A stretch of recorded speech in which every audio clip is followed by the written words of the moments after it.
SSP convent school Jangipur Ghazipur के इस online class में आप सभी विद्यार्थियों का हार्दिक स्वागत है। Good morning to everybody. आज हम लोग क्लास 9th का प्रेजेंट परफेक्ट कंटिन्यूअस टेंस पढ़ेंगे। पिछले वीडियो में आप जो है प्रेजेंट परफेक्ट टेंस का एक्टिव से पैसिव पढ़े थे और उससे पहले आप प्रेजेंट परफेक्ट टेंस का जो है हिंदी से अंग्रेजी में अनुवाद बनाने का नियम पढ़े थे। आज आपको प्रेजेंट परफेक्ट कंटिन्यूअस टेंस का अनुवाद बनाना बताया जाएगा। हिंदी के वाक्यों को अंग्रेजी में अनुवाद कैसे करते हैं, ध्यान दीजिएगा। सबसे पहले पहचान क्या होता है? इस टेंस के वाक्यों किसी कार्य का भूतकाल में प्रारंभ होकर वर्तमान में जारी रहना पाया जाता है। फिर से सुन लेंगे। इस टेंस के वाक्य में किसी कार्य का भूतकाल में प्रारंभ होकर वर्तमान में जारी रहना पाया जाता है और इसके हिंदी वाक्य के अंत में रहा है, रही है, रहे हैं आदि करके शब्द आते हैं और इसमें कार्य प्रारंभ होने का समय भी दिया रहता है। ध्यान देंगे। प्रेजेंट परफेक्ट कंटिन्यूअस टेंस का जो पहचान होता है उसमें यह कि इस टेंस के वाक्यों में कोई कार्य भूतकाल में प्रारंभ होकर वर्तमान में जारी रहना पाया जाता है और इसके हिंदी वाक्य के अंत में रहा है, रही है, रहे हैं आदि करके शब्द आते हैं और इसमें कार्य के प्रारंभ होने का समय भी दिया रहता है। अब जैसे एग्जाम्पल देख लीजिए।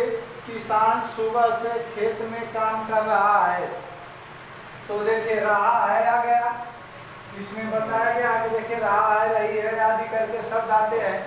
और देखिए सुबह से काम प्रारंभ है और अभी भी जारी है, यानी भूतकाल में प्रारंभ होकर अभी वर्तमान में जारी पाया जा रहा है।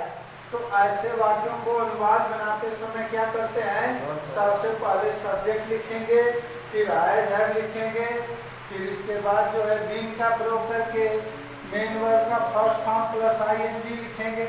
ऑब्जेक्ट दिया है तो ऑब्जेक्ट लिख लेंगे, सिंस और फार का प्रयोग कर लेंगे, फिर टाइम डिनोटिंग वर्ड्स समय सूचक शब्द लिखा जाता है। अब देखिए जैसे एग्जाम्पल देख लीजिए। किसान सुबह से खेत में काम कर रहा है, तो अब जो देखिए सुबह से समय दिया हुआ है, काम भूतकाल में प्रारंभ हुआ है, वर्तमान में जारी है और इसमें रहा है, रही है, आया है, तो यह प्रेजेंट परफेक्ट कंटिन्यूअस टेंस है।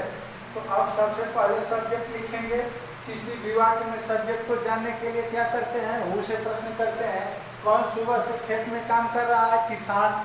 तो अब हमारा सब्जेक्ट क्या है? किसान। तो अनुवाद बनाएंगे तो क्या हो जाएगा? The farmer has been working in the field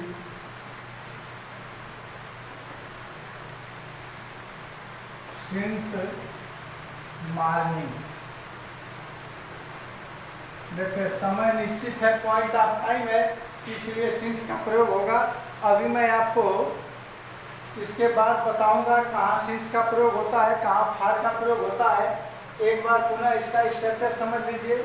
देखिए हिंदी के वाक्यों का पहचान यह है कि काम भूतकाल में प्रारंभ होकर वर्तमान में जारी रहेगा। इसके वाक्य के अंत में रहा है, रही है, रहे हैं आदि शब्द आएगा। कार्य प्रारंभ होने का समय दिया रहेगा। लेकिन अंग्रेजी के वाक्य को पहचानने के लिए इसका स्ट्रक्चर जानना होगा। देखिए स्ट्रक्चर जो है आपको ब्लैक बोर्ड पर जो है लिखा हुआ है, ध्यान दीजिएगा। ऑल सब्जेक्ट प्लस हैज है, मतलब सब्जेक्ट के बाद हैज का प्रयोग करना है, फिर बीन का प्रयोग करके मेन वर्ब का first form plus ING. Object दिया है तो लिख देंगे। समय निश्चित है तो सिंस, समय अनिश्चित है तो फार, फिर टाइम डिनोटिंग वर्ड्स समय सूचक शब्द का प्रयोग कर देना है। एक और एग्जाम्पल देख लीजिए। ये मजदूर सन 2010 से इस फैक्ट्री में काम कर रहे हैं। देखिए सन 2010 जो है भूतकाल की बात है और अभी भी काम कर रहे हैं, आज भी वर्तमान में जारी है। वाक्य के अंत में रहा है, रही है, आया है और इसमें कार्य प्रारंभ होने का समय दिया है कि सन 2010 से। तो यह प्रेजेंट परफेक्ट कंटीन्यूअस टेंस हो गया। अब स्ट्रक्चर के आधार पर सब बनाएंगे। पहले सब्जेक्ट लिखना है। सब्जेक्ट क्या है? ये मजदूर, तो दीज लेबर्स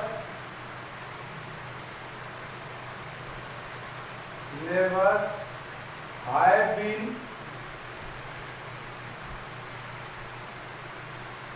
वर्किंग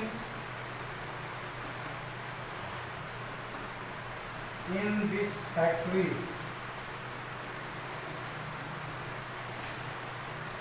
since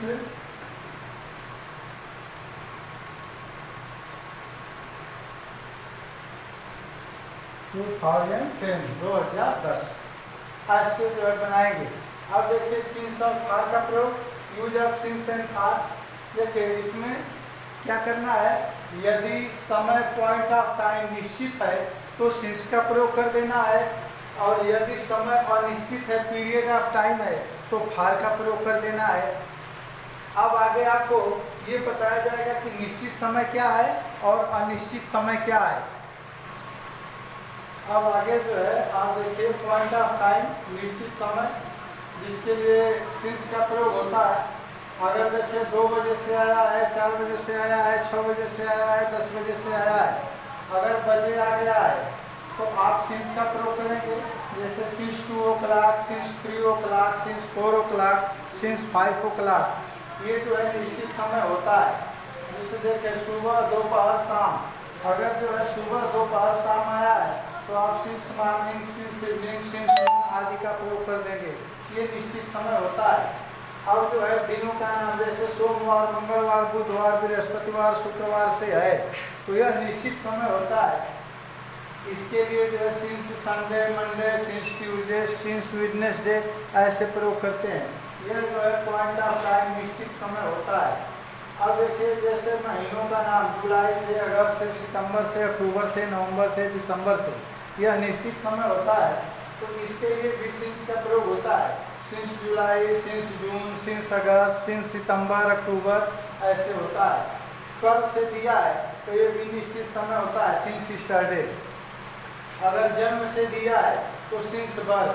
अगर सन दिया है, सन 2010, 2012, 2015, 2018, 2020, तो आप जो है सिंस 2010, 2012, 2015, 2020, ये सब निश्चित समय है। ये इतना सब जो है निश्चित समय है। और जो अनिश्चित समय है, पीरियड ऑफ टाइम, जिसके लिए फार का प्रयोग होता है, उसको देख लीजिए। जैसे यहाँ जो है 2 बजे दिया है तो यह निश्चित समय है, और वहीं दे देगा 2 घंटे से, 3 घंटे से, 4 घंटे से, 5 घंटे से, तो यह अनिश्चित समय हो जाएगा। और इसके लिए फार 2 आवर्स, फार 3 आवर्स, फार 4 आवर्स, फार 5 आवर्स का प्रयोग होगा। फिर इसके बाद अगर जो है दिनों से दे दिया, जैसे 2 दिनों से, 3 दिनों से, 4 दिनों से, कई दिनों से, तो क्या हो जाएगा, फार 2 days, 3 days, फार 5 days, फार 6 days, फार मेनी डेज, फार सेवरल डेज ऐसे करके होता है।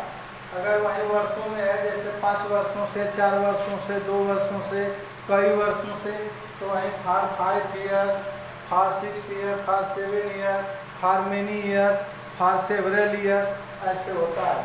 अगर जो है कई वर्षों से, दिनों से, महीनों से अगर ये सब आया है तो फार मेनी ईयर्स, फार मेनी डेज, फार मेनी मंथ्स, ये सब जो है प्रयोग होता है।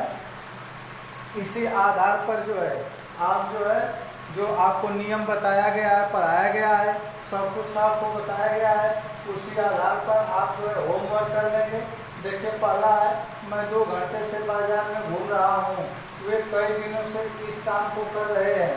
बच्चे सुबह से मैदान में क्रिकेट खेल रहे हैं। विद्यार्थी कई दिनों से परीक्षा की तैयारी कर रहे हैं। वह 2 घंटे से सो रही है। आप इसे जो है बना लेंगे। Thank you very much.